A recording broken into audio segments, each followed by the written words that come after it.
Hello students, today we are going to start with the smooth muscle and cardiac muscle. So first of all, the smooth muscle, that is also known as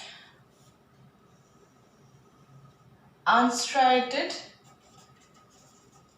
muscle. Okay, why it is called as unstriated muscle? Because in the smooth muscle, like the skeletal muscle, alternate light and dark bands will not be present. Okay. So just see, in case of the smooth muscle, they are involuntary in function. That means according to our will, we cannot move it. Okay. So just see this type of muscle, smooth muscle, this is actually appearing to present in the hollow organs, visceral organs, where actually it has to carry out, suppose, peristalsis movement, the movement of the urine from the kidney to the urinary bladder. So this type of movement whenever occurs, our body, that means we cannot feel it, right? So what happened? We can just engulf the food, but once it is entering into the second part of the esophagus, first part of the esophagus we can understand because skeletal muscle is there, but whenever the food go below down the esophagus, then we will not at all able to feel it. Why? Because smooth muscle is present there.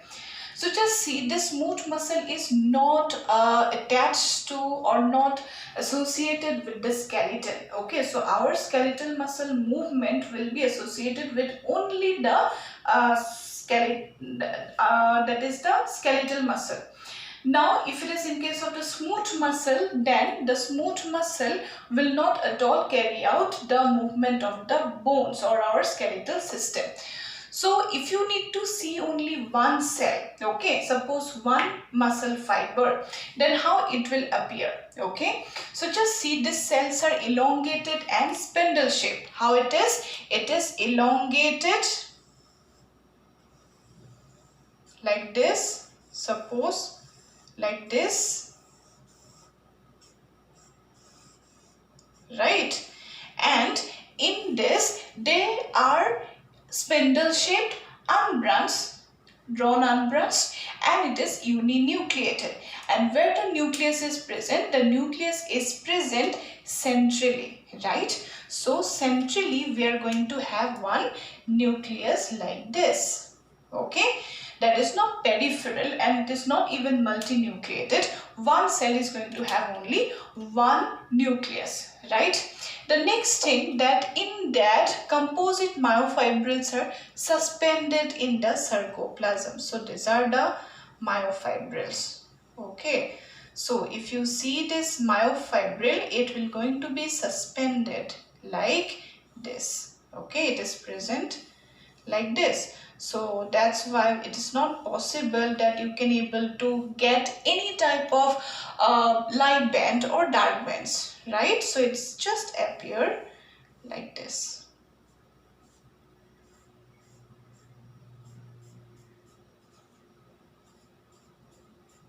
Okay, so this is the myofibril. If you need to see only one, right, then you just see actually in this myofibril, suppose you have taken only one myofibril.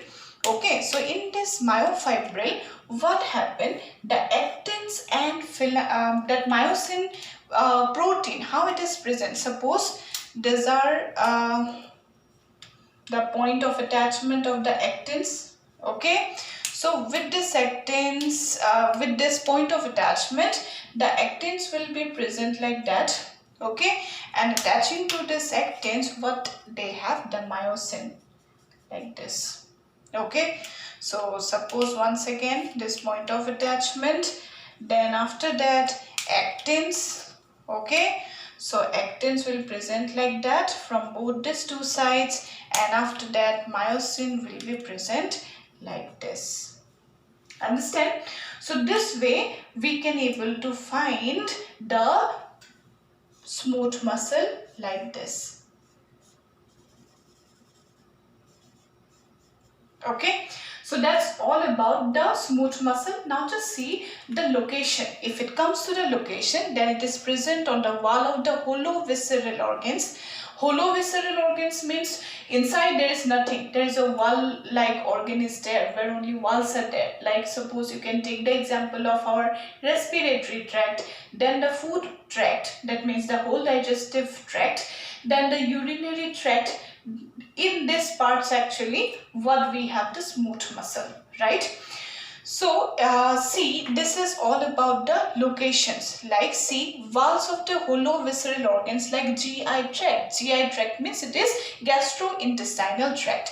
Next one, urinary bladder. Yes, urine, if it is filled in the urinary bladder, at first we don't have any sensation, but whenever suppose the urine start to fill this urinary bladder, at that time a muscle is present, okay, so that muscle will give that sensation that we need to urinate. So that is different, that is under the neural control, but the smooth muscle is present around the urinary bladder. Then the blood vessels are going to have the smooth muscle, and it is also present on the iris of the eye. So the see, inside the eye we have one space, one point actually through which the light can allowed to enter, okay, that is known as the pupil. Pupil is covered by one plate like structure. Inside there is a hole, that hole is known as pupil, and that plate-like structure is known as the iris. So iris contraction, then dilation, that is actually under the control of the smooth muscle, okay.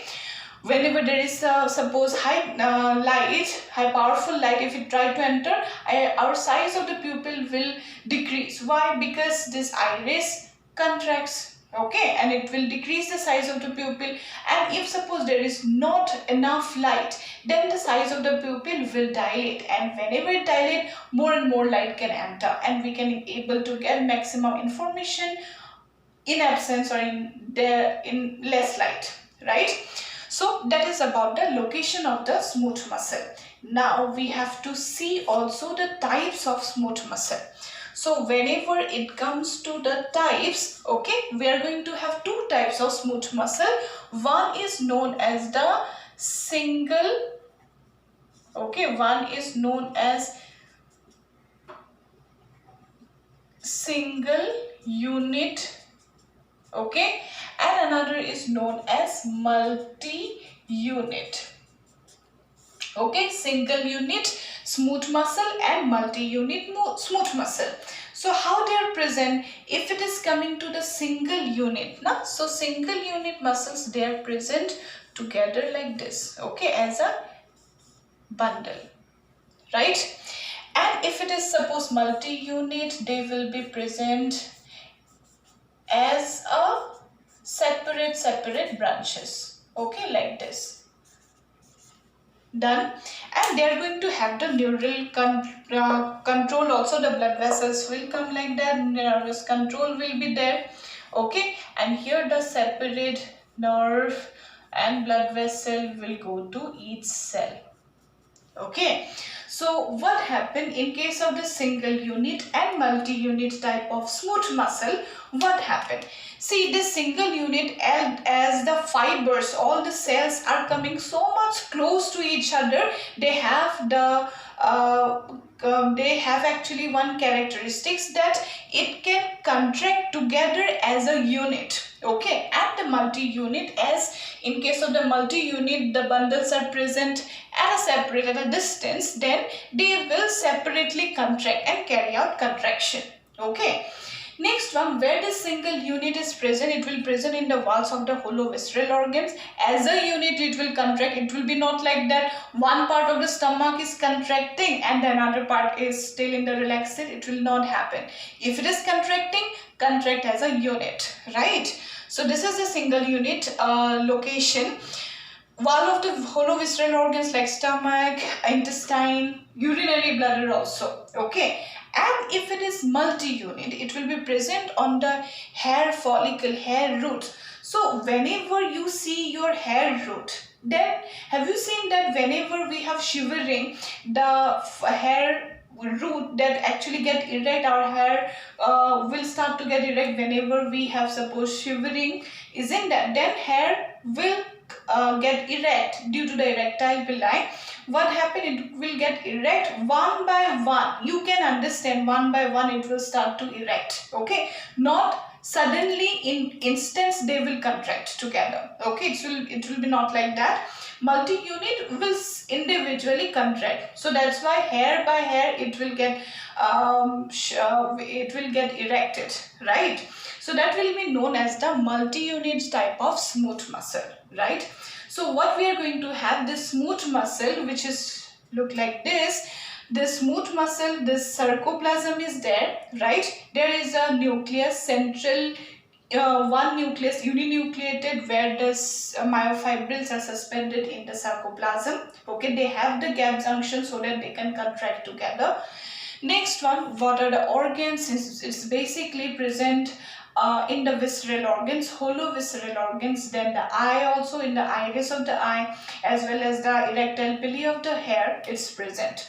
The single unit and multi-unit, these are the two types of smooth muscle. Single unit, they are present in one bundle, and if it is multi-unit, they are getting stimulation separately and they will contract individually. So you can get this example, in walls of the hollow visceral organs, single unit smooth muscle is present, and in the wall of the large blood vessel and the hair root, we are going to have the multi-unit type of smooth muscle.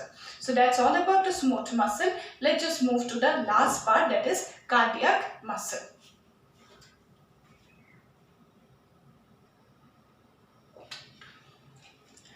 Now let us come to the last type of muscle, that is known as the cardiac muscle.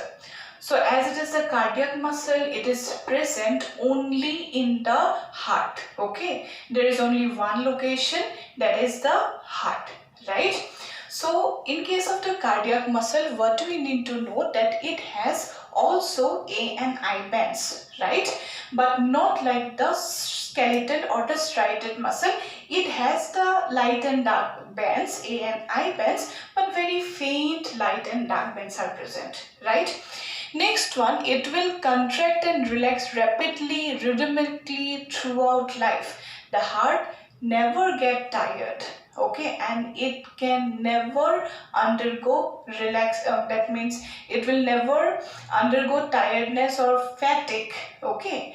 So it has to contract right before birth. Whenever we were in the embryonic state, in the 1 month period itself, the heart start to work, it starts to beat, right? On the first month of pregnancy itself, whenever we were on the mother's womb, at that time, from that time itself, the heart started to beat, and it's beating until the death, the heart will beat, okay. So what's the reason why this cardiac muscle never get fatigue, right?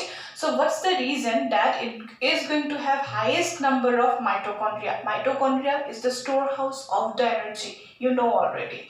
So as it is the storehouse of the energy, the mitochondria produce as much of energy is needed so that it can contract, so that there is no lack or less supply of energy could be felt by the heart muscle. And second thing, that whenever the heart will beat, there is some vessels, the coronary artery, that will also actually transfer, it will also transport blood to heart itself. Heart will beat, okay, beat means what? The heart is going to transport blood to different parts of the body. The heart will also need the blood.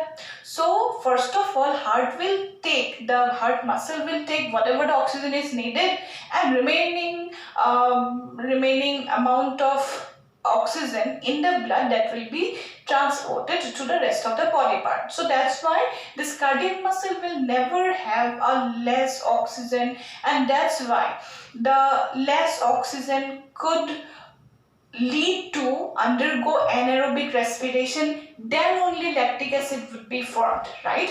Now in cardiac muscle, there is no less oxygen supplies there. So due to abundance of oxygen, it will undergo aerobic respiration only. So there will be no lactic acid, no fatigueness. Understand? So that's the reason of the cardiac muscle. Now if you see this cardiac muscle, that is also involuntary. According to our will, we cannot contract and relax, right? So the next thing, you need to know how the cell of the cardiac muscle look like, right? So just see this cardiac muscles, they will have connection, some oblique connections are present in between the cells. Okay, so whenever you see this, then is it possible that where it is the plasma membrane, that means where it is going to end, which cell is going to end in which region, right?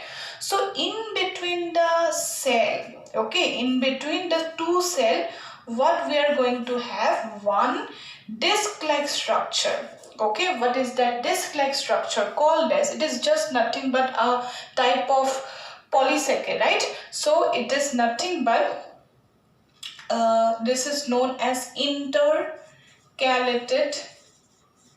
disc, right?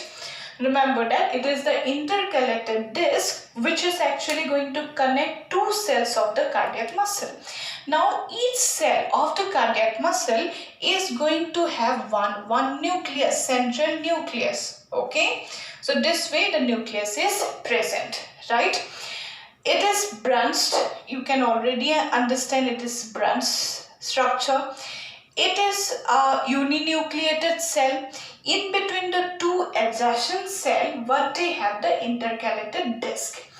Whenever I told about the characteristics of the muscle, then you got to know that the muscle can be excited. That means the muscle is going to get a nerve supply, then only the cardiac muscle, the whole muscle, they will able to contract. Okay, now there is a suppose nerve supply, okay, that is giving the stimulus. So whenever they're giving the stimulus, this only cell is getting this stimulation, okay, impulse. Now this impulse, how it will go from this cell to this cell to this cell to this cell and this cell. Whenever heart has to beat, now it has to beat together, right? So what happened, as there is, suppose you know that in, suppose the heart, okay, suppose this is the heart, okay, so this valve will beat together, auricular valve will beat together, the ventricular valve will beat together, ventricular muscle will beat together. So what happened, this contraction have to be very much faster, okay. So it has to actually conduct this impulse. This cell got this stimulation, so that stimulation, that impulse have to quickly go to this cell. Then only it is possible that throughout this auricular valve, the heart will, that auricles, two auricle can beat, contract together, right? So that's why what happened in this intercalated disc, what happened, some junctions are there. What are those junctions? These are gap junctions. In the smooth muscles also gap junctions are there. In the intercalated disc also gap junction are present. So this is the gap junction. Okay, so that whenever there is a nerve, suppose give stimulation, that stimulus impulse quickly go from one cell to the next cell. Okay, so this is about the cell. Intercalated disc actually is nothing but the two cells. Suppose these are the two cell membrane. So in between the two cell membrane, the intercellular space have to be reduced. So then only it is possible that this impulse have to run so much faster rate. Okay, so that's why what we have the gap junction first thing. And now if we need to tell that this cardiac muscle fibers, the myofibrils, how they're present. Okay, so they're present like this. You can see this fibers will present like this. Okay, so these are the fibers, these are the fibers. So fibers will present one after another. Now this fibers will connect with the next fiber by means of another type of junction. What is that junction called as? So here we have another junction. Okay, what is that junction? That junction will be known as the interjunction. So in the intercalated disc, what we have both the gap junction and interjunction, so that this myofibrils can be connected from one cell to the next cell, and it will pass through this intercalated disc. So that's why intercalated disc actually connects two cardiac cells. Okay, so that's all about the cardiac muscle, that's all about the muscle tissue. In the next video we will see the neural tissue. Hope you have understood about the skeletal muscle, smooth muscle and cardiac muscle. Try to remember, try to first understand, get the knowledge. Then after that, try, practice it. It will be very easy and interesting. In the next video, we will see the neural tissue. Thank you.